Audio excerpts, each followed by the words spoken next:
بسم الله الرحمن الرحيم.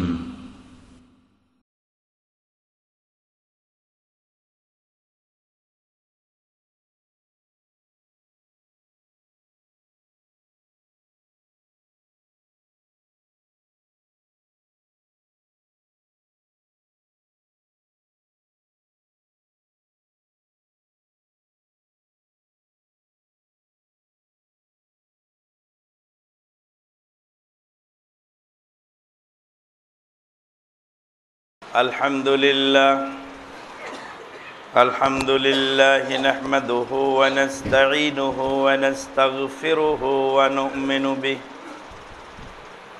ونؤمن به ونتوكل عليه ونعوذ بالله من شرور أنفسنا ومن سيئات أعمالنا من يهده الله فلا مضل له ومن يضلل فلا هادي له وأشهد أن لا إله إلا الله وحده لا شريك له وأشهد أن محمدا عبده ورسوله صلى الله عليه وسلم الذي أرسله بالحق بشيرا ونذيرا وداعيا إلى الله بإذنه وسراجا منيرا أما بعد فإن خير الحديث كتاب الله وخير الهدي هدي محمد صلى الله عليه وسلم وشر الأمور محدثاتها وكل محدثة بدعة وكل بدعة ضلالة وكل ضلالة في النار. أما بعد فقد قال الله تبارك وتعالى في الكلام المجيد والفرقان الحميد بعد أعوذ بالله من الشيطان الرجيم يا أيها الذين آمنوا اتقوا الله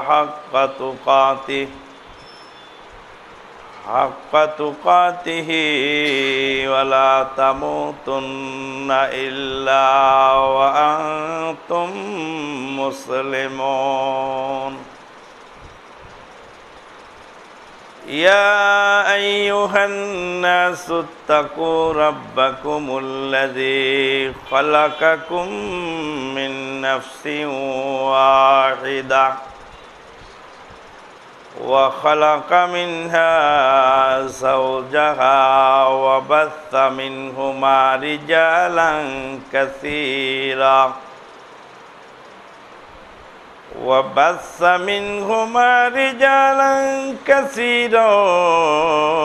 ونساء واتقوا الله الذي تساءلون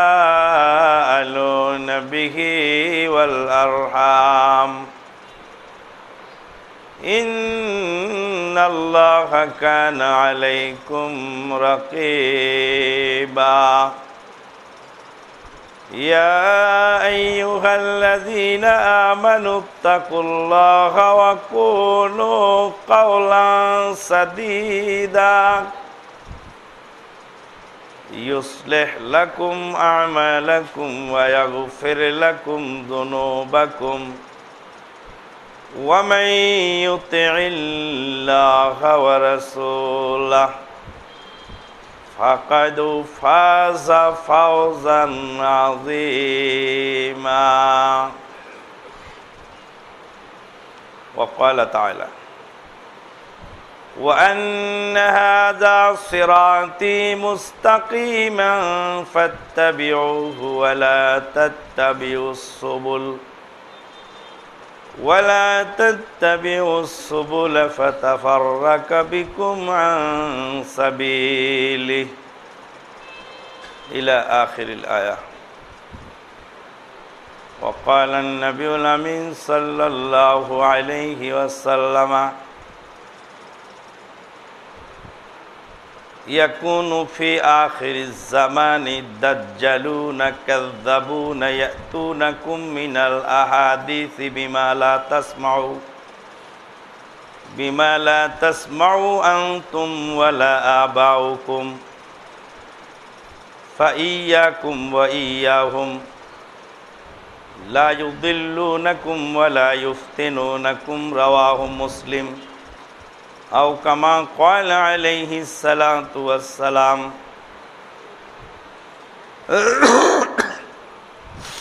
আল্লাহ পাকের অশেষ মেহেরবানিতে গত জুমায় আমরা আলোচনা শুনেছিলাম মুসলিম জাতির পারস্পরিক বিভেদ এবং বিভক্তির মৌলিক কারণ চারটি: রাজনৈতিক স্বার্থদ্বন্দ্ব, বিজাতীয় দর্শন চিন্তার অনুপ্রবেশ, বিজাতিদের প্ররোচনা, কোরআন ও হাদিসের ব্যাখ্যাগত মতভেদ। এই চারটি মৌলিক কারণে মুসলিম জাতি বিভক্ত হয়েছে, শতধা বিচ্ছিন্ন হয়েছে। শেষোক্ত কারণ কোরআন ও হাদিসের ব্যাখ্যাগত মতভেদ।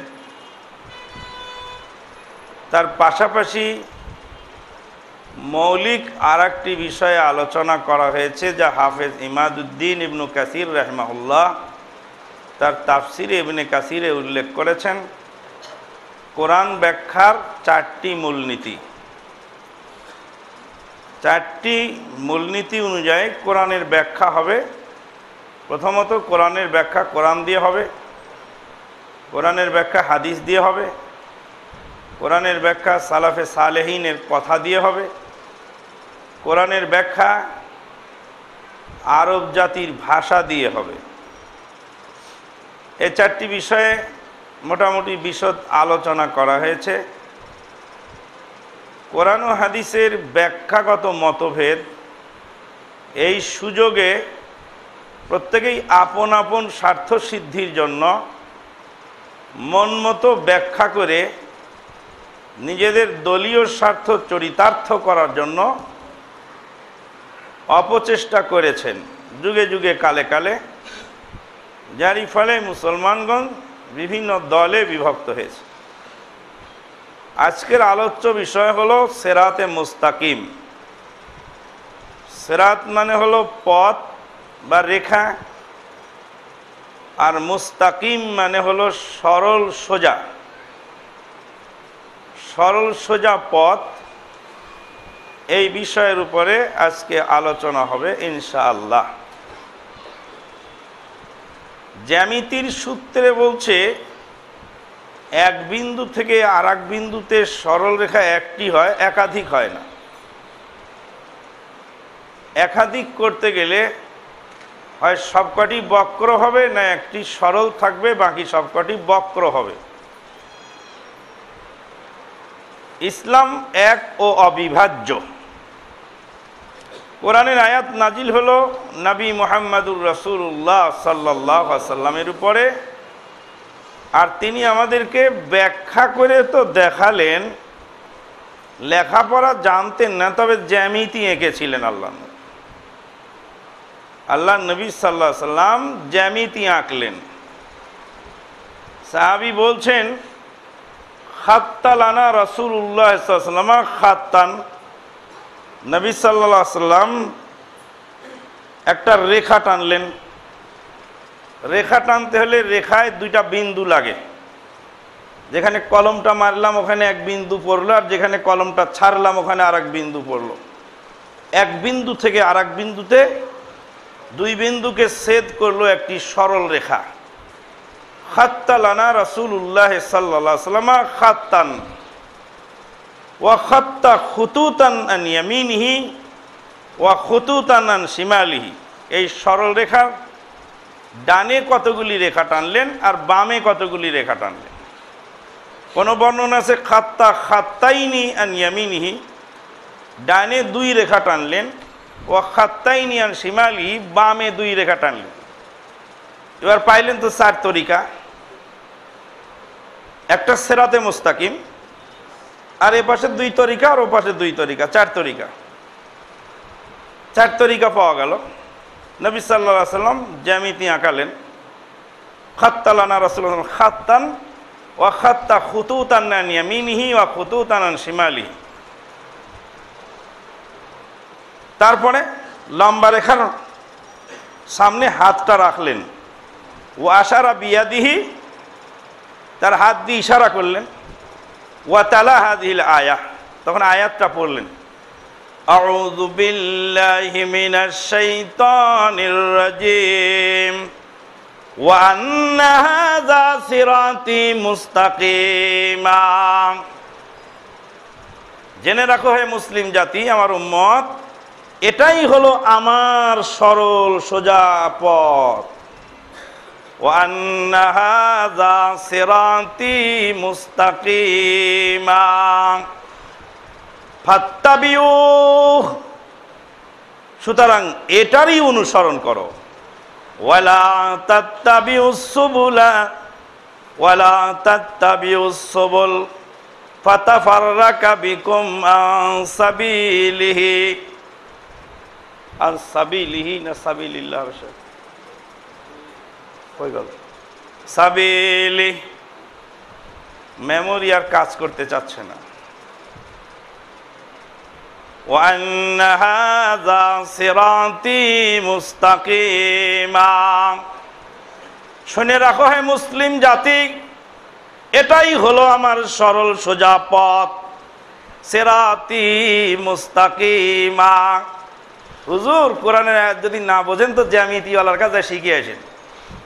জ্যামিতিওয়ালা ভালো করে বলতে পারবে, কারণ জ্যামিতি আল্লাহর নবী নিজে আঁকায় দেখালেন। ওয়া আন্না হাযা সিরাতি মুস্তাকিমা ফাত্তাবিউহু, এটারই অনুসরণ করো। ওয়ালা তাত্তাবিউস সুবুলা ফাতাফাররাকা বিকুম আন সাবিলি। সুতরাং খবরদার ডানে বামের কোনো একটা রেখার অনুসরণ করো না। এবার 4 তরিকা হোক, আর 10 তরিকা হোক, আর 18 তরিকা হোক, আর যত রশি হোক না কেন, সব বাতিল বলে ঘোষণা দিলেন নবী মুহাম্মদুর রাসূলুল্লাহ সাল্লাল্লাহু আলাইহি ওয়াসাল্লাম। ফাতাফাররাকা বিকুম আন সাবিলি। উম্মত, শুনে রাখো, যদি ডানে বামের চোরাগলিতে ঢোকো, তোমার ঈমানও যাবে, আর আমলও যাবে, আমও যাবে, ছালাও যাবে। হ্যাঁ, কালকে রাতে ওই ডেলি এখান থেকে রামপুরা দিয়ে নেমে চলে আসি। কালকে রাতে আর রামপুরা নামলাম না, কারণ আজকে রাত হয়ে গেছে, 12টা পার হয়ে গেছে। এখন রামপুরা দিয়ে বনশ্রীতে ঢুকলে আমও যাবে, সালাও যাবে। সোজা রাস্তা দিয়ে বাসাবো হয়ে আসো, বড় রাস্তা দিয়ে যাও। সিফাগলিতে রাতের বেলা ঢুকো না, ঢুকলেই বিপদ। ওয়া আন্না হাযা সিরাতি মুস্তাকিমা ফাত্তাবিউহু ওয়ালা তাত্তাবিউস সুবুলা ফাতাফাররাকা বিকুম আন সাবিলি। ডানে বামের রাস্তার অনুসরণ করো না, তাহলে কি হবে? এই রাস্তা থেকে তোমাকে বিচ্যুত করে দেবে। আল্লাহু আকবার, সুবহানাল্লাহি বিহামদিহি, সুবহানাল্লাহিল আযীম। 1400 বছর আগে নবী মুহাম্মদুর রাসূলুল্লাহ সাল্লাল্লাহু আলাইহি সাল্লাম উম্মতকে কত চমৎকার করে বুঝিয়ে গেলেন। এরপরেও যদি আমাদের বুঝ না হয়, তাহলে আমাদের বুঝাবে কে? বুঝার ক্ষমতা আমাদের নাই, ক্ষমতা লোপ পেয়েছে। বন্ধুগণ, তাহলে ইসলাম জ্যামিতিক। জ্যামিতি বুঝলে ইসলাম বোঝা সহজ হয়। আর ইসলাম গাণিতিক, গণিত বুঝলেও ইসলাম সহজ হয়। ভোলানাথ লিখেছিল 3 4 90, গণিতের মার্কায় কাটা গেল সর্বই। 3 4 12 হয়, মাস্টার তারে কয়, লিখেছিল ঢের বেশি এই তার গর্বই।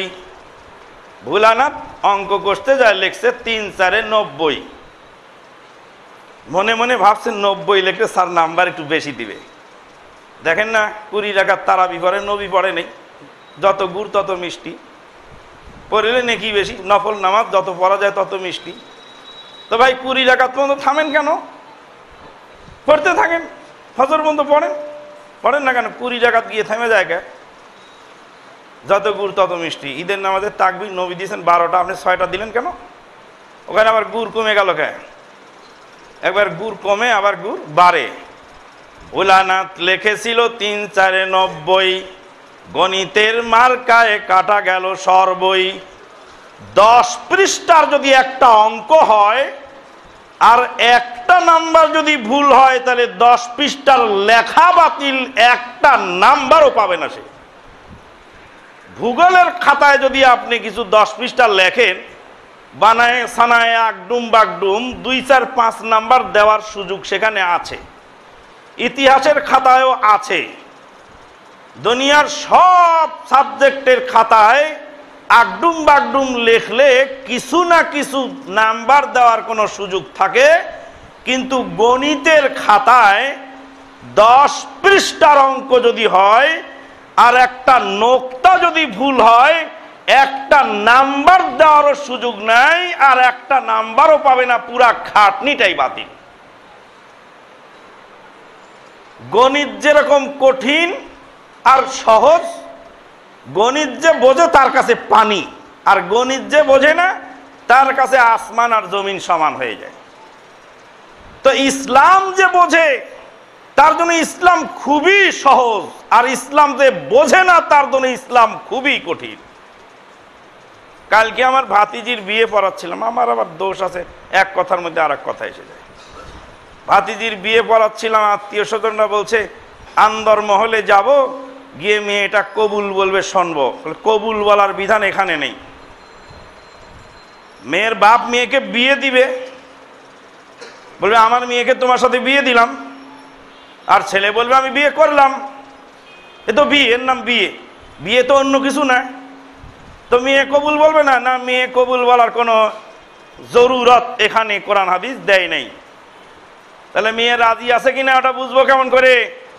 আরে মেয়ে রাজি না না রাজি ওটা মেয়ের বাপ বুঝবে। তোমার কি? আমার মোবাইল আমি বিক্রি করে দেব, আপনার কাছে বেচলাম, আপনি কিনলেন, তো হয়ে গেল নাকি? মোবাইলটা জিজ্ঞেস করবো, মোবাইল তোমার আমি বেচবো, তুমি বলো হ্যাঁ আমি রাজি। কিন্তু ইসলাম অনুমতি দিয়েছে, মেয়েকে জিজ্ঞেস করার নির্দেশ দিয়েছে। মেয়ের বাপ গিয়ে বলবে ও মেয়ে, তোমাকে এই ছেলের সাথে আমি বিয়ে দিচ্ছি, সে এত টাকা দেনমোহর দিবে। এই যে ছেলে আর এই যে মেয়ে, ছেলে মেয়েকে দেখো আর মেয়ে ছেলেকে দেখো, দুইজন একজন আরেকজনকে দেখো, তোমাদের দুইজনের সাথে বিয়ে দিতে চাচ্ছি, তোমরা এবার বলো। হাদিসে এটুকু বলে দেওয়া আছে, যদি কুমারী হয় তাহলে নিশ্চুপ থাকলেই চলবে, আর যদি বিধবা মেয়ে হয় তাহলে মুখ ফুটে বলতাম আমি রাজি বা নারাজি। রাজি নারাজি বলতে হবে। আর যদি কুমারী হয় বলার দরকার নেই, মুখ বন্ধ করে নীরব থাকলেই সম্মতি। ইযনুহা সিমাতুহা, আল্লাহ নবী বললেন কুমারী মেয়ে চুপ থাকাটাই তার সম্মতি। প্রতিবাদ জানা নেই বা কান্নাকাটিও করেনি, বা দাদি নানিকে দিয়ে খবরও পাঠায়নি যে ছেলের সাথে আমি রাজি নয়। তবে মনে রাখবেন যে মেয়ে যদি রাজি না থাকে জোর করে আপনি বিয়ে দিতে পারেন না, বিয়ে বাতিল। আপনাকে জোর করে বিয়ে দেওয়ার অধিকার দেয়নি। আপনার মেয়ে আর এক ছেলেকে পছন্দ করে রেখেছে, সেখানেই দিয়েন। আজকে বাপগিরি দেখাতে এসেছেন এই বুড়ে বয়সে, না এখন দরকার নেই। যেদিন দেখানো দরকার ছিল সেদিন দেখাতে ব্যর্থ হয়েছে, নতবে আজকে আর দরকার নেই। ও যেখানে গিয়ে শান্তি পায় সেখানে ওকে বিয়ে পড়ায় দেন। তারপর দেখবেন গলায় দড়ি দিবে, অন্য বাড়িতে ফিরে চলে যাবে, তখন আর এক যন্ত্রণার শেষ নেই। তার মানে এই নয় যে আমি এই কাজকে সমর্থন করছি, আমি সমালোচনা করছি সমাজের। রাজি, মেয়ে রাজি, মেয়ে রাজি আছে কিনা ওটা মেয়ের বাপ জিজ্ঞেস করবে। মেয়ের বাপ জিজ্ঞেস করে এসে বলবে আমার মেয়ে তোমার দেওয়া নগদ 70,000 টাকা মহারণার বিনিময়ে রাজি আছে, আমি তাকে তোমার সাথে বিয়ে দিলাম। সে রাজি আছে, আমি বিয়ে দিলাম। ছেলে বললাম আমি বিয়ে করলাম, তো বিয়ে হয়ে গেল, এখন আন্তর্মহলে আপনি যাবেন কেন?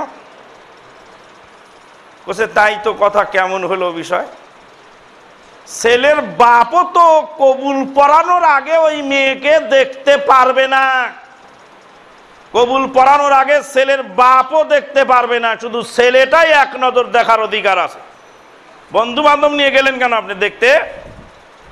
প্রথম দিন তো হারামিপনা দিয়ে শুরু হলো, বিয়ের শুরুতেই তো আল্লাহ নাফরমানি দিয়ে শুরু হলো। সে বিয়েতে বরকত বা কি করে হয়, আর সে বিয়েতে শান্তি বা প্রতিষ্ঠিত কিভাবে হয়? যাই হোক, ইসলাম খুব সহজ, লোকটা বুঝে নিল, সাথে সাথে বিয়ে পড়ায় দিলাম, আলহামদুলিল্লাহ, বোঝা গেল ইমান আছে। জোহরের জামাত হয়ে গেল, বললাম আসরটা কি পড়বেন? একটু দনমনো, কোনোদিন শুনি নেই, তো আজকে শোনেন। না শোনা জিনিসই তো শুনতে হয়, শোনা জিনিস আর শুনে লাভ কি? আজকে শোনেন নতুন করে, যে জোহরের সাথে আসরটা পড়ে নেওয়া যায়, আপনি মুসাফির মানুষ। সমস্ত বরযাত্রীরা জোহরের সাথে আসরও পড়লেন, আলহামদুলিল্লাহ। কালকের ঘটনা বলছি, আলহামদুলিল্লাহ, আল্লাহু আকবার। তাহলে ইসলাম কত সহজ করে দিয়েছে আপনাকে, যে আপনি জোহর পড়বেন আবার আসরটাও পড়ে নেবেন। আর এই বৃষ্টির দিনে আমরা প্রায় দিনই রাজশাহী নওদাপাড়ার মসজিদে মাগরিবের নামাজ সালাত আদায় করে আবার এশাটাও পড়ে নিচ্ছি সাথে সাথে। মসজিদ তালা দিয়ে থুয়ে ইমাম যে ঘুমাচ্ছে আর মুক্তাদিরা খানা খেয়ে ঘুমাচ্ছে। কত আরাম গো, সুবিধা, আল্লাহু আকবার। মাগরিব পড়লেন, সাথে আবার এশাটাও পড়ে নিয়ে বাড়ি চলে যাবেন। এশার সময় আর প্যাঁক পানি কাঞ্জি বৃষ্টি বাদল ঝড় তুফান মাথায় করে আপনাকে আর মসজিদে আসতে হবে না।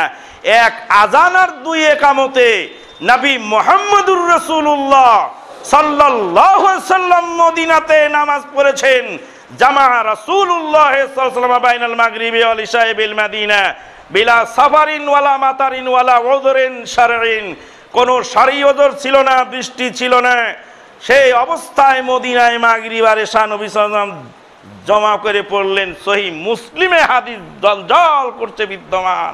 50,000 বা 1400 বছর যাবৎ হাদিস চলছে, 50 বছর যাবৎ মুহাদ্দিস সাহেব পড়াচ্ছেন। বলছে এটা আমাদের মাযহাবের হাদিস না গো, এটা অন্য মাযহাবের হাদিস। ঠকেছো তুমি মুফতি সাহেব, মাযহাব মানতে গিয়ে তোমার মাযহাব তোমাকে বিপদে ফেলে দিয়েছে। এবার যাও বাড়িতে, বৃষ্টি মেরে যাও, আর বৃষ্টি মেরে আবার আসো। বলছিলাম যে ইসলাম সহজ আর ইসলাম কঠিন। গণিত যেমন সহজ, গণিত যেমন কঠিন। গণিতের সূত্র যে বোঝে, একটা অঙ্ক যদি বুঝে যায়, আর ওই সূত্রের যত অঙ্ক আছে 1,00,000 অঙ্ক দিলে তাকে আর আটকানো যাবে না, কারণ একই নিয়ম। ঐকিক নিয়মের অঙ্ক, সরল অঙ্ক, অমুক অঙ্ক তমুক অঙ্ক যা আছে সব একই। তাহলে গণিত যেমন কঠিন, যে বোঝে না তার জন্য কঠিন মানে কি, আর যে বোঝে তার জন্য খুবই সহজ। ইসলাম যে বোঝে না তার জন্য ইসলাম কঠিন, আর ইসলাম যে বোঝে তার জন্য ইসলাম সহজ। নবী সাল্লাল্লাহু আলাইহি ওয়াসাল্লাম ইসলাম আমাদের জন্য সহজ করে দিয়ে গেলেন। নবী সাল্লাল্লাহু আলাইহি ওয়াসাল্লাম, আল্লাহ পাক বলছেন ইউরিদুল্লাহু বিকুমুল ইউসরা ওয়ালা ইউরিদু বিকুমুল উসর। আল্লাহ পাক তোমাদের জন্য সহজ করে দেন, কঠিন করাকে পছন্দ করেন না। আল্লাহর নবীও ইসলামটাকে আমাদের জন্য সহজ করে দিয়ে গেলেন। বললেন আমার উম্মতের জন্য কঠিন মনে না করলে প্রত্যেক সালাতের টাইমে মেসাক করার নির্দেশ দিতাম। নির্দেশ হলেই বিপদে পড়ে যেত। আমার উম্মতের জন্য কঠিন না মনে করলে এশার সালাতকে মধ্যরাত পর্যন্ত বিলম্বিত করার নির্দেশ দিতাম। এশার সালাত যদি মধ্যরাত পর্যন্ত বিলম্বিত করার নির্দেশ হতো, তাহলে আমি আপনি কত বড় বিপদে পড়তাম। হ্যাঁ, না ঘুমাতে পারছি আর না সালাত আদায় করতে পারছি, কি বিপদ হতো। হাজার হাজার মুসল্লি সালাত ডেলি নষ্ট হতো যদি এশার সালাত মধ্যরাতে দেওয়া হতো। আল্লাহু আকবার। ইসলাম আপনাকে আমাকে সহজ করে দিয়েছে। তো এখন ভোলানাথ লিখলো 3 4 90, গণিতের মার্কায় কাটা গেল সর্বই। 3 4 12 হয়, মাস্টার তারে কয়, লিখেছিল ঢের বেশি এই তার গর্বই।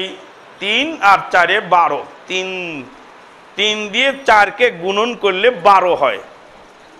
বাংলাদেশেও 12 হয়, জাপানেও 12 হয়, গ্রেট ব্রিটেনে 12 হয়, ফ্রান্সে 12 হয়, অস্ট্রেলিয়ায় 12 হয়, আমেরিকায় 12 হয়, ভারতে 12 হয়, পাকিস্তানে 12 হয়।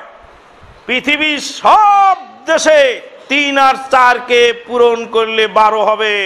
চাঁদের দেশে গিয়েও পূরণ করলে 12 হবে, মঙ্গল গ্রহেও পূরণ করলে 12 হবে। আজকে 12 হবে, 1400 বছর পূর্বে 3 4 12 ছিল। কিয়ামত পর্যন্ত 3 4 12 থাকবে। এক মুহূর্তের জন্য, এক দিনের জন্য পৃথিবীর ম্যাথমেটিক্সের মহাপণ্ডিত এসেও 3 4 13 বানাতে কিয়ামত পর্যন্ত পারবে না, পৃথিবীর কোন দেশে পারবে না। তাহলে হাদিস আল্লাহ নবী যেটা এখানে আছে সেখানেও আছে। পৃথিবীর যে প্রান্তে যাবে কোরআন এবং সহিহ হাদিস, সেই প্রান্তে একই থাকবে, কোনো কম বেশ হবে না। ওয়ান্না হাযা সিরাতি মুস্তাকিমা ফাত্তাবিউহু ওয়া লা তাত্তাবিউস সুবুলা ফাতাফাররাকা বিকুম আন সাবিলি। আল্লাহর রাস্তা থেকে বিচ্যুত হয়ে যাবে। কথাটি আগেও বলেছিলাম, আবার আজকেও বলছি। বিদ্রোহী কবি কাজী নজরুল ইসলাম সাহেব, ওনার জীবনটা এলোমেলো ঝালাপালা, আপনারা দেখেছেন, তার কবিতা পড়লে বোঝা যায়। কবি নজরুল ইসলাম বলছেন, বিশ্ব যখন এগিয়ে চলেছে আমরা তখনও বসে বিবি তালাকের ফতুয়া খুঁজেছি ফেকা ও হাদি উসুল চষে। হানাফি শাফেঈ মালিকি হাম্বলি তখনও মেটেনি গোল, এমন সময় আজরাইল এসে হাঁকিল তল পিতল। আজরাইল শব্দটা সহিহ হাদিসে নাই, মালাকুল মউত। এমন সময় মালাকুল মউত এসে হাঁকিল তল পিতল। বাহিরের দিকে মরিয়াছি যত, ভিতরের দিকেও তত, গুনতিতে মোরা বাড়িয়া চলেছি গরু ছাগলের মতো। কবি নজরুল ইসলাম সাহেব 4 মাযহাবের বিরুদ্ধে কবিতা লিখেছেন, কলম ধরেছেন। কাজী নজরুল ইসলাম বেঈমান হয়ে গেছে, ফতোয়া দিয়ে দিল আলেম ওলামা, কাজী নজরুল ইসলাম বেঈমান হয়ে গেছে। কারণ হানাফি শাফেঈ মালিকি হাম্বলি নাম ধরে বলছে। হানাফি শাফেঈ মালিকি হাম্বলি আমি বলি নাই, আমি বললে তো আমার সকালবেলা উঠে যাচ্ছে তাই বলতে পারেন। তো যান বিদ্রোহী কবি কাজী নজরুল ইসলামের সমাধি ভাঙেন, বলেন ওখানে গিয়ে, পুরা জাতিকে জানান। কবি নজরুল ইসলামের ক্ষুরধার লেখনীতে হানাফি শাফেঈ মালিকি হাম্বলি তখনও মেটেনি গোল, এমন সময় আজরাইল এসে হাঁকিল তল পিতল। বাহিরের দিকে মরিয়াছি যত, ভিতরের দিকেও তত, গুনতিতে মোরা বাড়িয়া চলেছি গরু ছাগলের মতো। গরু ছাগলের মতো বাইরে চলছি, কিন্তু আমাদের ভিতরে ঈমান নাই। কাজী নজরুল ইসলাম সাহেবকে কাফের ফতোয়া দিয়ে দিল। কাজী নজরুল ইসলাম সাহেব কবিতা লিখলেন, আল্লাহতে যার পূর্ণ ঈমান কোথা সে মুসলমান, যার দিন দিন রবে কাঁপিত দুনিয়া জিন পরি ইনসান, কোথা সে মুসলমান, যার মুখেতে শুনি তাওহীদি কালাম ভয়ে মৃত্যু করিত সালাম। আল্লাহু আকবার। যার মুখেতে শুনি তাওহীদি কালাম ভয়ে মৃত্যু করিত সালাম। যেই মুসলিম জাতির কাছে এসে মৃত্যুর দূত মালাকুল মউত এসে সালাম জানায়, বলে তোমার জান কবজের জন্য আল্লাহর অর্ডার হয়েছে। কাকে বলছে? জিজ্ঞাসা করছে কাকে? সুলাইমান আলাইহিস সালামকে। ও সুলাইমান, আল্লাহ তোমার কাছে পাঠাইছে তোমার রুহুটা কবজা করার জন্য, অর্ডার দিলে তো? মালাকুল মউত নবীদের রুহু কবজা করেন কি দিয়ে? অর্ডার নিয়ে। আল্লাহর অর্ডার হয়েছে, বলছে যার মুখেতে শুনি তাওহীদি কালাম ভয়ে মৃত করিত সালাম, যার দিন দিন রবে কাঁপিত দুনিয়া, জিন পরি ইনসান কোথা সে মুসলমান। আরে আমি তো বেদিন কাফের হয়েছি, আরে তুই কয় নম্বরের মুসলমান বল। কাজী নজরুল ইসলাম সাহেব আর এক জবাব দিয়ে দিলেন। তারপরে যা হবার হলো, মাথা খারাপ হয়ে গেল। শেষে গিয়ে যখন মাথা খারাপ হয়ে গেল, তখন বলি ধর্ম যেটা মানুষ সেটা দিয়েই জান্নাত পাওয়া যাবে, কালীর বন্দনা করলে জান্নাত পাওয়া যাবে।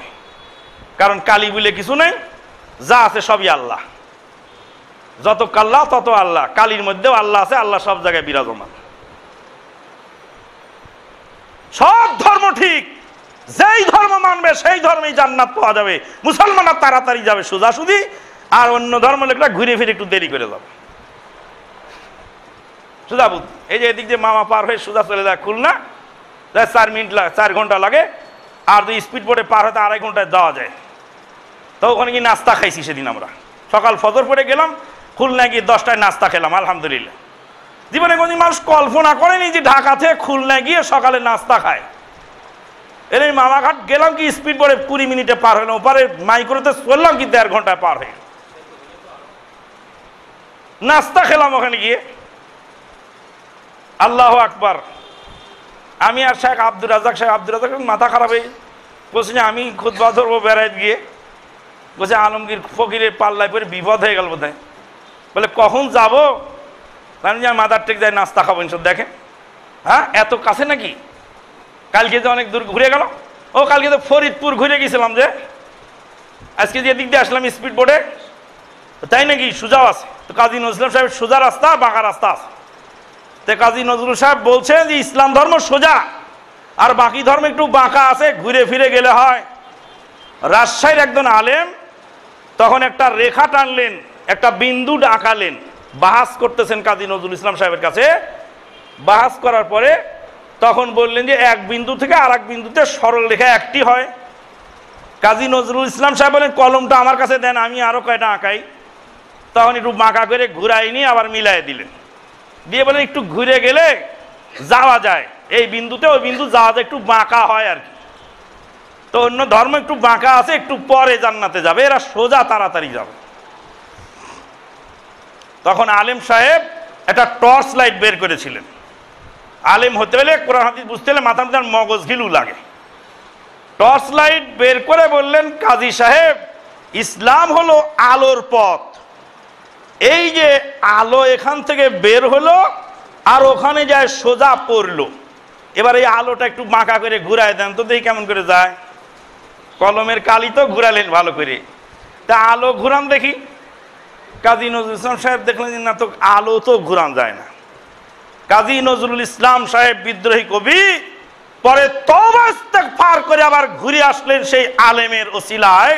তার ডকুমেন্ট যদি দেখতে চান তো মাদার টেক ডাক্তার আব্দুল সুবহান সাহেবের বাসায় যায় দেখে আসবেন। আল্লাহু আকবার। এই বাহাসের কথাটাও সেখানে লেখা আছে, ডকুমেন্ট সহ সেখানে জমা আছে। আল্লাহু আকবার। তাহলে ইসলাম সরল সোজা পথ, ইসলাম কোনো বক্র পথ নয়। আর সরল পথ একটি হবে, একাধিক হবে না, এটাই স্বাভাবিক। কোরআন হাদিসকে 1400 বছর পূর্বে কোরআন হাদিসের যেই নির্দেশনাগুলি ছিল আজও আছে, কিয়ামত পর্যন্ত থাকবে। সেই জিনিসগুলি আজকে নতুন করে আমরা আবার বুঝতে শিখতেছি, আর নিজেরা নতুন করে বলে আবার নতুন কিছু আবিষ্কার করার চেষ্টা করছি। যাই দলিল বের করে আনছি সব কিছু বিষয়ের উপর দলিল বের করতে করতে লাস্টে গিয়ে দলিল এনে দিচ্ছি 4 মাযহাব 4 ফরজ। 4 মাযহাব যদি 4 ফরজ হয়, তা আপনি কি ফরজই মানবেন না মুসলিম জাতির ঐক্য গঠন করবেন? ফরজ তো 4টা মাযহাব 4টা ফরজ। নবী সাল্লাল্লাহু আলাইহি ওয়াসাল্লামের ইন্তেকালের 400 বছর পরে যেই মাযহাব আসলো, সেই মাযহাবটা ফরজ কে করলেন আর ফরজ করার ইখতিয়ার কে দিল? আল্লাহ আগেই ফরজ করেছিলেন, মাযহাবটা হয়েছে পরে।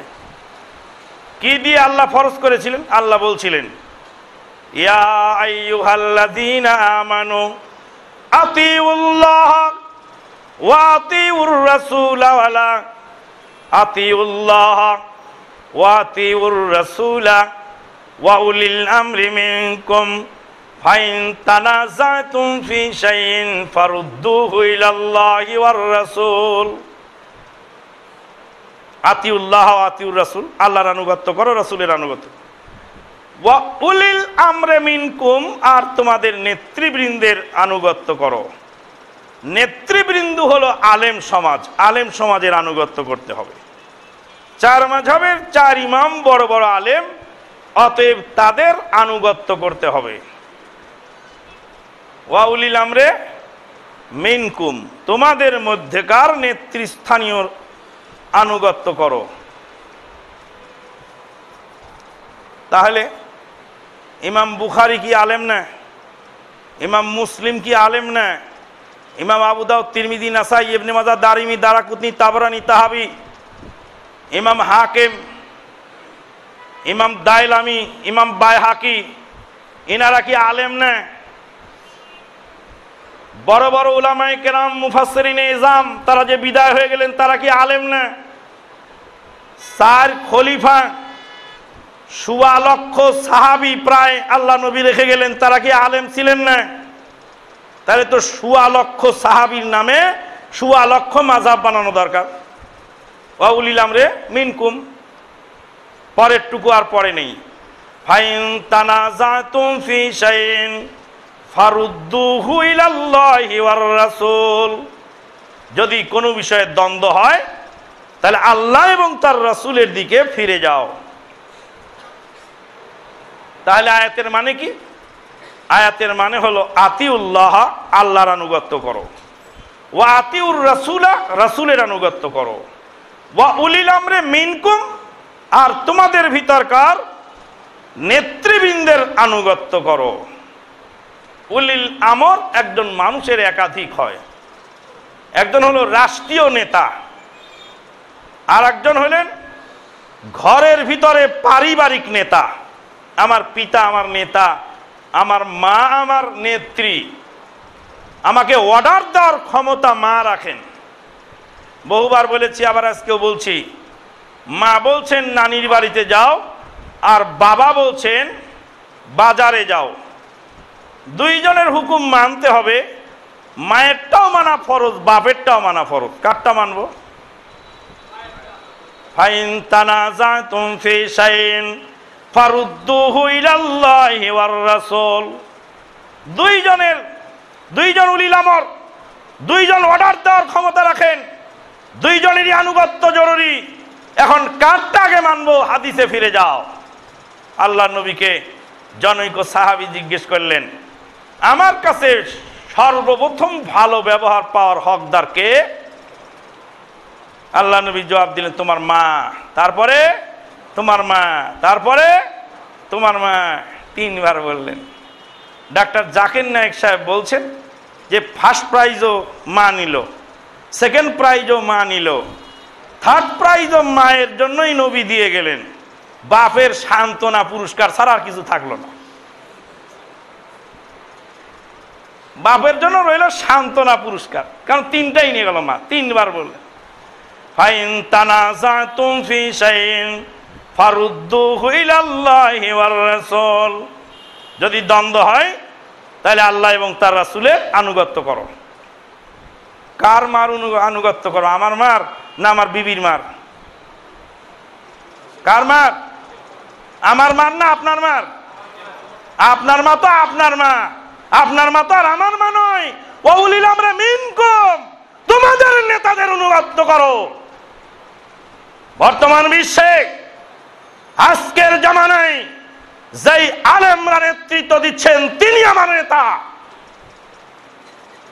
1400 বছর 1200 বছর পূর্বে যে ইমামগণ গুজরে গেছেন, বর্তমান জামানার উদ্ভূত পরিস্থিতি, বর্তমান জামানার সমস্যা তারা জানেনও না, বুঝেনও নাই। মোবাইলে বিয়ে হবে কিনা আজকে হাজার হাজার ফোন আসতেছে আমাদের কাছে। তো ইমাম আবু হানিফা রাহমাতুল্লাহ কবরের কাছে গিয়ে বলতে হবে, ইমাম সাহেব আমি তো আপনার মাযহাবের অনুসারী, আমি তো হানাফি লোক, আপনার দাবন ধরে রেখেছি, তা আপনি এবার আমাকে বলে দেন যে আমি মোবাইলে বিয়ে পড়ানো যাবে কিনা, কারণ আপনি তো মাযহাব মেনে থুয়ে চলে গেছেন কবরে, তা আমি তো এখন খুঁজে পাচ্ছি না, আমাকে ফয়সালা কে দিবে? যদি বলেন মোবাইলে বিয়ে পড়া না জায়েজ, কোন দলিলের ভিত্তিতে বললেন না জায়েজ? আপনার ইমাম কি বলে গেছেন? যদি বলেন জায়েজ, কোন দলিলের ভিত্তিতে বললেন? আপনার ইমাম কি বলে গেছেন? যিনি আপনার ইমাম গায়েব জানতা ছিলেন না, তদানীন্তন কালে যতটা সমস্যা ছিল তার সমাধান তিনি কোরআন হাদিস দিয়ে দিয়ে গেছেন, আমরা ওটাকে মাথায় তুলে মেনে নিয়েছি। কিয়ামত পর্যন্ত লক্ষ লক্ষ কোটি কোটি সমস্যা আসবে, সেই সমস্যার সমাধান কি ওই মরহুম ইমামদের কাছে যেতে হবে? কোন ইমাম ফতোয়া দেবেন?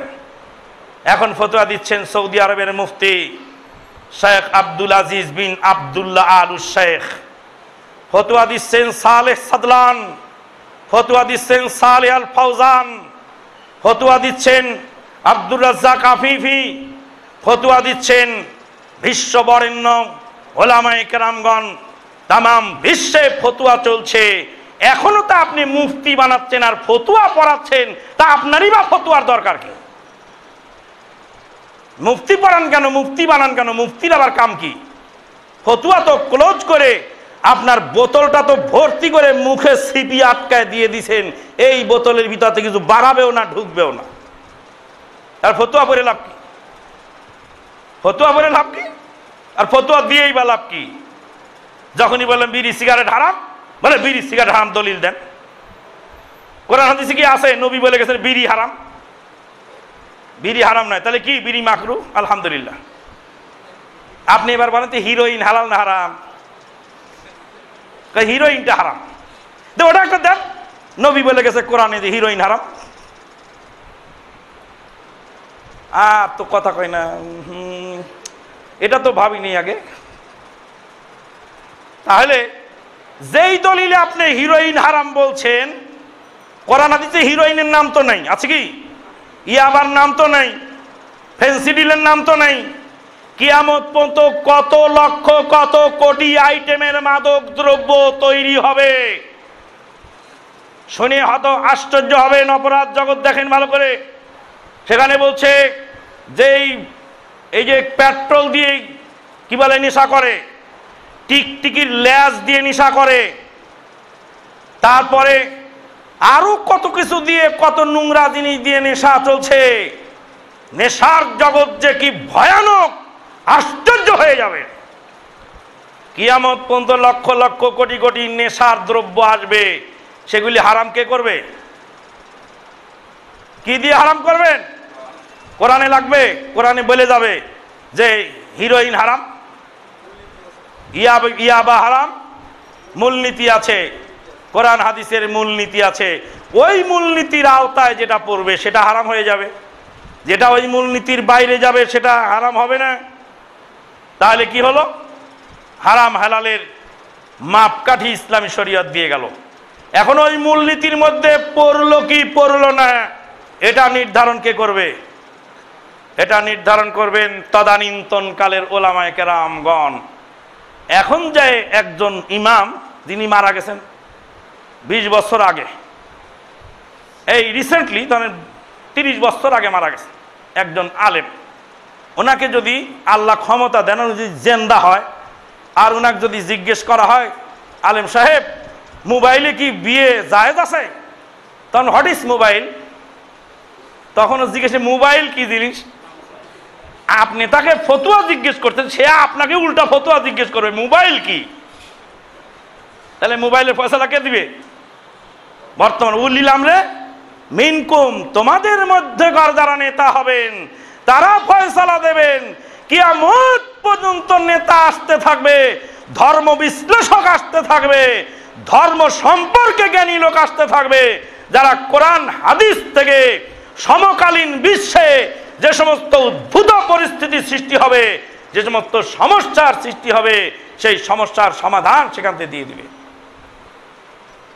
কালকে পরশুদিন একটা কেতাব পড়ছিলাম, গত মঙ্গলবার দিন একটা কেতাব পড়তে পড়তে এটা আশ্চর্য হয়ে গেলাম। একটা কেতাব পড়তে পড়তে ওখানে শাইখুল ইসলাম ইমাম ইবনে তাইমিয়া বলছেন কোনো অমুসলিম ডাক্তারের কাছে চিকিৎসা নেওয়া যায়। দলিল কি? দলিলটা কি? দলিল নেই। দলিল দিচ্ছেন শাইখুল ইসলাম ইবনে তাইমিয়া, ওয়ামিন আহলিল কিতাবি মান ইনতামানহুম বিকিনতারিন ইউআদ্দিহি ইলাইক ওয়া মিনহুম মান ইনতামানহু বিদিনারিন লা ইউআদ্দিহি ইলাইক। আল্লাহ পাক বলছেন, ও নবী, আহলে কিতাবদের মধ্যে ইহুদি নাসারার মধ্যে এমন লোক আছে যাকে এক পালা, এক ঢেরি, এক গাদা আমানত রাখলেও সেটা ফেরত দেয়। আহলে কিতাবদের মধ্যে কিছু আমানতদার লোক আছে যাদেরকে এক গাদা সম্পদ আমানত রাখলে ওটা আবার ফেরত দেয়। ওয়ামিনহুম মান ইনতামানহু বিদিনারিন লা ইউআদ্দিহি ইলাইক। হে নবী, আহলে কিতাবের মধ্যে এমন লোক আছে যে একটা দিনার আমানত রাখলে ওটাও খায় ফেলে, মানে এক দিনারও সহ্য করতে পারে, এক দিনারও খায় ফেলে। শাইখুল ইসলাম ইমাম ইবনে তাইমিয়া তাকিউদ্দিন আবুল আব্বাস রাহমাতুল্লাহ আলাইহি তিনি বলছেন এই আয়াত দিয়ে প্রমাণিত হলো যে ইহুদি নাসারা মুসলিম কোন আমানতদার হলে তার কাছে আমানত রাখা যায়, অমুসলিম চিকিৎসক যদি আমানতদার হয় তার চিকিৎসা নেওয়া যায়। আর একটা দলিল দিলেন, সেটা মুসলিম, সহি মুসলিমের দলিল, সম্ভবত সহি মুসলিম, আমার এখন খেয়াল নেই, সেটাও দলিল, সহি দলিল। নবী মুহাম্মদুর রাসূলুল্লাহ সাল্লাল্লাহু আলাইহি সাল্লাম হিজরতের রাতে একজন অমুসলিমকে, একজন মুশরিক লোককে বললেন, তোমাকে এতটি টাকা দেব, তুমি আমাকে মক্কা থেকে মদিনায় রেখে আসবে। আমি হিজরত করব রাতে, মক্কা থেকে মদিনায় যাব, সোজা রাস্তায় যাব না, পাহাড় পর্বত পাড়ি দিয়ে, মরুভূমি পাড়ি দিয়ে আমাকে যেতে হবে। মরুভূমির মধ্যে আমি রাস্তা চিনতে পারবো না, তুমি মরুভূমির পথে চলো, তুমি চলে অভ্যাস, তুমি আমাকে মদিনায় পৌঁছে দিবে, তোমাকে পৌঁছানোর বিনিময়ে এতটি টাকা দেওয়া হবে। টাকার বিনিময়ে মুশরিককে নবী সাল্লাল্লাহু আলাইহি সাল্লাম নিয়োগ করলেন হিজরতের রাতে পৌঁছিয়ে দেওয়ার জন্য।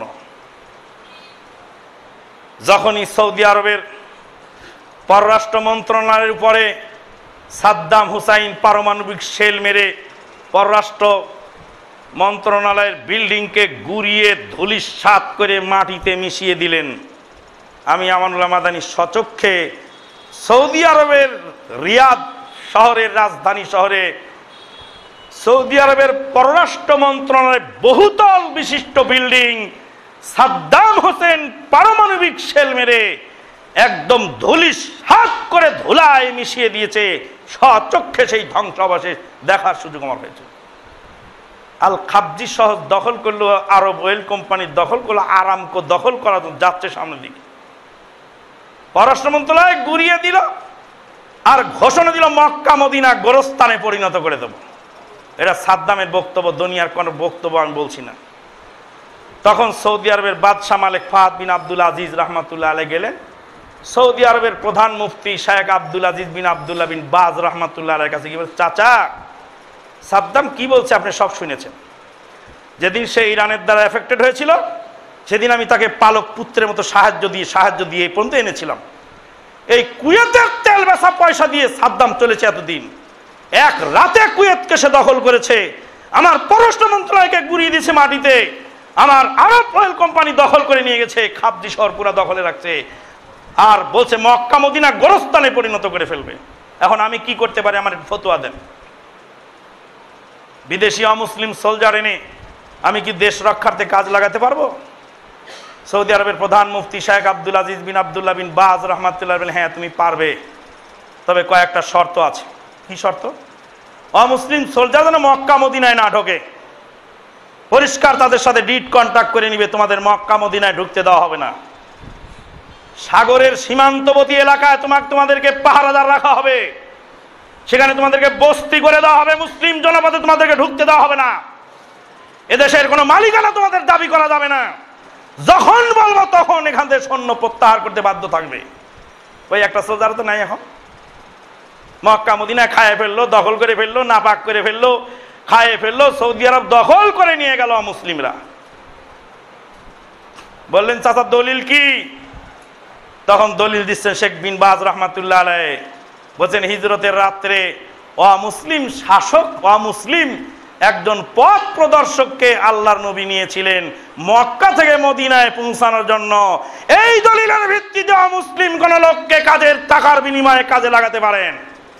মুফতি সাহেব জুতাটাতে সেলাই করেন মুসির কাছে গিয়ে জিজ্ঞেস করেন না তুমি মুসলিম না অমুসলিম?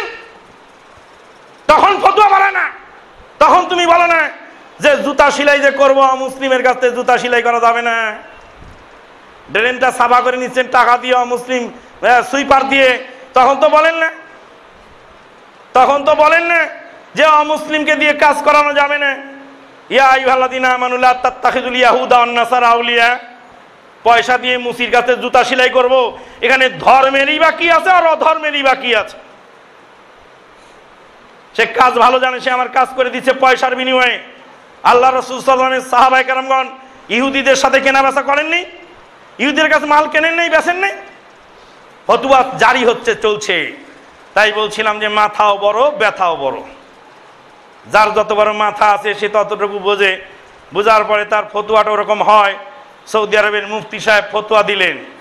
বন্ধুগণ, যুগে যুগে কালে কালে উলিল আমর আসবে, উলিল আমর ফয়সালা দিবেন, সেই ফয়সালা অনুযায়ী মুসলিম জাতি চলবে।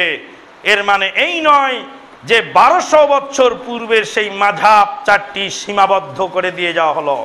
তাহলে আপনাকে আজকে আবার বিপদে পড়তে হবে। আজকে যা জিজ্ঞেস করবেন যে কবরের পাশে গিয়ে ইমাম সাহেবদের কাছে, যে ইমাম সাহেবগণ আমরা তো আপনার মাযহাবের লোক, আমাদের দেশে এখন ইয়াবা চালু হয়েছে, তো ইয়াবাটা হালাল না হারাম বলেন তো?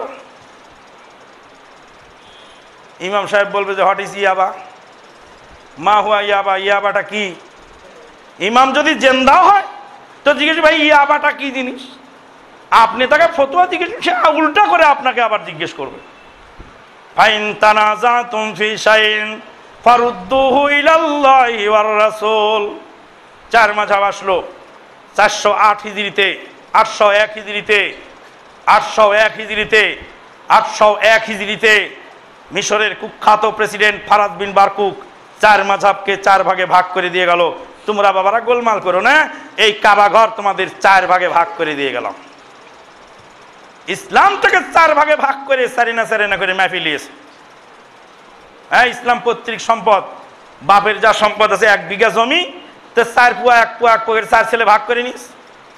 তো ইসলাম হলো পৈতৃক সম্পদ, 4 মাযহাব 4 টুকরা করে ভাগ করে নিস, নিয়ে বলছে এটুকু আমার, ওটুকু আমার, এটুকু তুই খাও, ওটুকু তুই খাও, ওটুকু তুই। একটা হাদিস আছে বলে হ্যাঁ এটা আমার হাদিস না, এটা আমার মাযহাবের নয়। এটা বলে এটা আমাদের মাযহাবের নয়, এটা আমার তরিকার নয়। এটা কোন মাযহাব? ওই মাযহাবের, ওদেরকে দিয়ে দাও, ওটা ওদের হাদিস, আমাদের হাদিস না এটা। ওরে ও হাদিস এদেশে চলবে না, কোথায় চলে? মক্কায় চলে। আরে মক্কায় চলে, তোমার এখানে চলে না কেন? মক্কায় চলে হাদিস, এখানে চলে না। আপনারা যারা জোরে আমিন বলে সালাত আদায় করেন তারা আমাদের মসজিদে আসবেন না, আমাদের মসজিদে আসবেন না। আল্লাহ বলছেন ওমান আযলামু মিম্মান মানা মাসাজিদ আল্লাহ। পৃথিবীর ওর চেয়ে জালেম আর কে হয় যে বলে আমাদের মসজিদে আসবেন না, মসজিদে আসতে বাধা দেয়, তার চেয়ে জালেম কে হয়? ফারাদ বিন বারকুক আল্লাহর ঘরকে 4 ভাগে ভাগ করে দিল। কত হিজরিতে? 801 হিজরিতে। একদম মেমোরিতে মুখস্থ করে রাখবেন। 1343 হিজরি পর্যন্ত চলল। 542 বছর মক্কার ঘর 4 ভাগের ভাগ আন্ডারে থাকলো। মাত্র 542 বছর পার হয়ে গেল, তামাম বিশ্বের মুসলিম 4 জামাতে 4 ইমামে 4 আজানে 4 জামাতে সালাত আদায় করলেন। জোহরের আজান দিচ্ছে হানাফি শাফি মাযহাবের মুয়াজ্জিন, হানাফি মাযহাবের লোকেরা শুয়ে আছে ঠ্যাং বাইর করে দিয়ে। ও মুসলিম, আজান হয়ে গেল যে, ওটা আমাদের আজান নাই গো, ওটা রফে গো আজান, ওটা আমাদের আজান না গো, ওটা লামুজাবিদের আজান, ওটা আমাদের আজান নাই গো, ওটা ওয়াহাবিদের আজান, এটা আমাদের আজান নয় গো, এটা সন্ত্রাসীদের আজান, এটা আমাদের আজান নয়, এটা নবীর দুশমনদের আজান। ইন্না লিল্লাহি ওয়া ইন্না ইলাইহি রাজিউন। আপনি একা নবীর হিতাকাঙ্ক্ষী হয়ে গেলেন, আমাকে দুশমনের মধ্যে ফেলে দিলেন এত তাড়াতাড়ি। হারিকেন জ্বালায় একটু দেখলেন না যে জামাইরে পিটছেন না চোরেরে পিটছেন? হারিকেন জ্বালায় একটু চোখ মিলায় দেখেন না। আরে জামাই গেছে, বোকা জামাই, এত রাতের ডাকি কি হবে? তো ওয়ালের উপর দিয়ে যায়, রাতে ডাকলে মানুষ খারাপ বলবে, জামাই এত রাতের আসছে। ওয়ালের মধ্যে ধারাস করে পড়ে গেছে ওই পারে। আর চোর মনে করে শালা সম্বন্ধী যা সব পিটা শুরু করছে। শাশুড়ি বেচারি হারিকেন নিয়ে এসে বলছে, কার বেটারে পেটে রে, খুঁজে খুঁজে খুঁজে দেখতো দেখি। হারিকেন জ্বালে ধরে, তো আমারই জামাই। হায় হায় হায়, তোরা সার রে করলিটা কি? জামাই রে পিটলি এতক্ষণ ধরে, জামাই তো লজ্জায় কথা কয় না। ও ভাই, হারিকেন জ্বালা একটু দেখেন তো কারে পিটলেন? জামাই রে পিটছেন না চোরে রে পিটছেন? একটু দেখেন, আমি নবীর দুশমন। তা আপনি কে? ইন্না লিল্লাহি ওয়া ইন্না ইলাইহি রাজিউন। আজান হয়ে গেল, জামাত হলো, একদল জামাত পড়লো, কিছুক্ষণ পরে আর এক দল আজান দিল, জামাত হলো, আর এক দল আজান দিল, জামাত হলো। এই নোংরামি, এই জাহেলিয়াত 542 বছর কাবা ঘরে চললো। ইতিহাস খোলেন আর পড়েন আর দেখেন। 1343 হিজরিতে এসে ক্ষণ জন্মা মহাপুরুষ শায়েখ আব্দুল আজিজ আলু সৌদ, সৌদি আরবের প্রাণ পুরুষ আব্দুল আজিজ বিন আব্দুর রহমান আল সৌদ, বর্তমান বাদশার পিতা, তিনি এসে মোহাম্মদ বিন আব্দুল ওয়াহাব নজদি রহমাতুল্লাহ আলাইহির সেই তাওহীদের বলে বলিয়ান হয়ে 4 মাযহাবের 4 মুসাল্লাকে গুড়িয়ে দিয়ে বললেন, তামাম বিশ্বের মুসলিম এক নেতৃত্বে, এক ইমামের আন্ডারে ইমামতিকে, এক ইমামের আন্ডারে সালাত পায়। এখন বাঘ আর বকরিকে এক ঘাটে পানি খাওয়াচ্ছে। কই বাইর করে দেয় না তো কেউ কাউকে? কেউ হাত ছেড়ে দিয়ে পড়তে, পর তুই তোর কবরে যায়, তুই জবাব দিস। কেউ বুকের উপর রাখছে, কেউ রুকুতে উঠে আবার বাঁধছে, কেউ কোরআন মাজিদ ধরে পড়তেছে। হ্যাঁ, পর তোর জামনে ধরে তুই কর, কবরে যায় জবাব দিস। তোর ইসলাম তুই মান, বাধা কেন দেয়? একজন আরেকজনকে বের করে কেন দেয়? মারে কেন? বলে কেন? এগুলি সব জাহেলিয়াত। এই জাহেলিয়াত কে শিখাচ্ছে? এই জাহেলিয়াত শিখাচ্ছে মুসলমানদের দলাদলি। বন্ধুগণ, তাহলে সিরাতে মুস্তাকিম একটা হবে, একাধিক নয়। ইসলাম এক ও অবিভাজ্য, ইসলাম এক অখণ্ড জামাত, এটার মধ্যে বিভক্তির কোনো অবকাশ নাই। নবী সাল্লাল্লাহু আলাইহি সাল্লাম বলেন, কিয়ামতের আগে দাজ্জাল আসবে। দাজ্জাল মানে চরম মিথ্যাবাদী, কাজ্জাব মানে চরম মিথ্যাবাদী। তারা আসবে, নতুন নতুন হাদিস নিয়ে আসবে, যা তোমরাও শোনো নাই আর তোমাদের পূর্বপুরুষরা শোনে নাই। তুফাজ্জল ভৈরবীর ওয়াজ বাপ দাদা 14 পুরুষ, 5 14 70 পুরুষের কেউ শোনে নাই। আসমানেও ঘটে নাই আর জমিনেও রটে নাই, আর পৃথিবীর কোনো কেতাবের পাতায়ও লেখা নাই ওই বৈরাগীর ওয়াজ, যা গল্প আর কিস্সার কাহিনী। সুবহানাল্লাহ। সাপ এসেছিল ভৈরবের মসজিদে ওয়াজ শোনার জন্য। ভৈরবের বাস স্ট্যান্ডের মসজিদে সাপ এসে ওয়াজ শুনছে, তুফাজ্জল বৈরাগী ওয়াজ করছে। তা আমার এক ছাত্র ফোন দিছে তুফাজ্জল ভৈরবীরে, দিয়ে বলছে যে হুজুর, সাপ এসেছিল আপনাকে সবল মারার জন্য। কেন? কয়, কবরে তো তোকে মারবো, দুনিয়াতে একটা মারিয়ে লইছে। তুই যে নবীর নামে মিথ্যা কথা বলিস, তোর যে কি শাস্তি হবে তার শাস্তির আলামত দুনিয়াতে তোর মসজিদে সাপ দিয়ে আল্লাহ দেখায় দিল। বন্ধুগণ, তাহলে তো সাপ এসেছিল ওয়াজ শোনার জন্য। তা আমার তালেবেলে বলছেন না, সাপ এসেছিল ওকে সবল মারাতো। বন্ধুগণ, কাযযাবুনা দাজ্জালুন ইয়াতুনাকুম মিনাল আহাদিসি বিমা লা তাসমাউন তুমাইয়াকুম ইয়াহুম ওয়ালা ইফতিনুনাকুম ওয়ালা ইউদিল্লুনাকুম। তোমাদেরকে পথভ্রষ্ট করতে পারবে না, তোমাদেরকে গোমরাহ করতে পারবে না, যদি কুরআন সুন্নাহকে তোমরা আঁকড়ে ধরো। ওমা আলাইনা ইল্লাল বালাগ। আকুলু কাওলি হাযা আস্তাগফিরুল্লাহ লি ওয়া লাকুম ওয়া লিসাইরিল মুসলিমিন।